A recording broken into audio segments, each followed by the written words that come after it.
So, given again that argumentation is a peaceful, conflict-avoiding way of dealing with disagreements, this now leads us to the last part, F, which is libertarian property rights.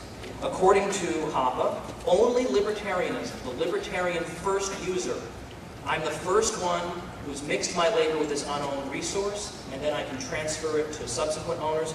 Only this norm can be argumentatively justified in discourse because, first, it is an objective link. It's not just, I feel like I should own this. This is a link that we can all see. We can all see you mixed your labor with this. Or we can see the receipt you have when you purchase it from the original person who mixed his labor with it. This is an objective link that is available universally for observation by the whole world, and therefore is one of the first steps in facilitating peaceful social interaction.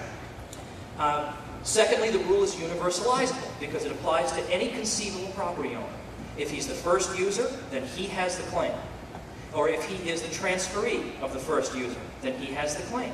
We're not saying only redheads can be owners. This is a universalizable rule, so it satisfies the universalizability requirement.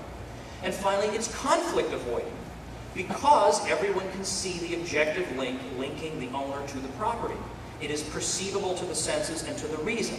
If you were to attempt to assign property titles on any other grounds, let's say we use verbal declaration, so anybody who says property belongs to him is the owner. Would that be conflict avoiding? Would that be in conformity with the norms taken for granted and presupposed in argumentation? Well, of course it wouldn't be conflict avoiding. Because anybody could just say, oh, I own that property, and then somebody else could say, no, I do. How do we resolve that? Then a third person comes along and uses verbal declaration to say he owns it. So that's not conflict avoiding. Or brute force. So again, that's automatically ruled out. Or how about saying that the third, fourth, and fifth users are really the owners? So then the first user can't even do anything. He's got to sit there and starve until the third or fourth owner shows up? And again, that would make argumentation possible because we'd all be dead. So all these factors that we see as norms implied in argumentation, or presupposed by the arguers, then become filters to filter out competing norms for society, such that what we are left with is the libertarian norm of first user private property rights.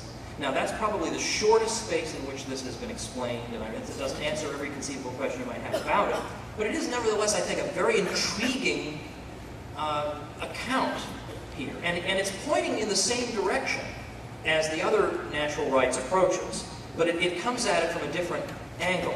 In fact, when Murray Rothbard first heard Hoppe's argumentation ethics, he said, this is a sweeping and intellectually very exciting new approach to the study of individual rights. He said, it makes my own natural rights approach seem positively wimpy by comparison. So it's quite interesting. It's not accepted by everybody, but I think it's intriguing and worth looking at. Well, now I'm just about at my time, so I'll conclude by saying that although you don't have to believe in natural rights at all to be involved in what we're doing, you could just be a utilitarian and say society just works better if you don't have the Fed, and society works better if people aren't killing each other.